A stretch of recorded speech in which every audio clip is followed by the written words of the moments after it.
Hola a todos, hoy vamos a hacer una pintura para atraer a las abejas y mejorar nuestros cazaenjambres 100% natural. Esto es Señor Polen.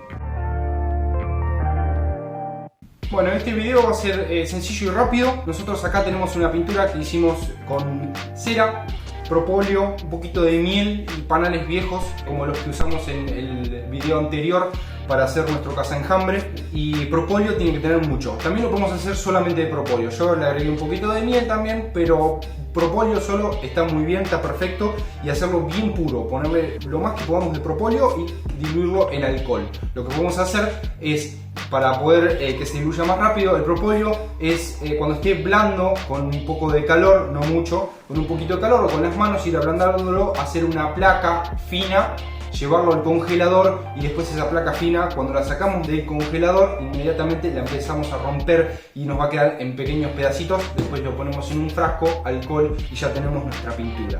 Después con esta pintura lo que vamos a hacer es pintar nuestras salsas. Esto lo que va a hacer es darle más olor adentro de la colmena para poder mejorar nuestros cazaenjambres. Bueno, eso es todo. Muchísimas gracias por ver el video. Si te gustó, deja un like, un comentario, qué es lo que te pareció, y no se olviden de suscribirse, así les llegan las notificaciones de los videos que vamos a estar haciendo próximamente. Muchísimas gracias, hasta la próxima.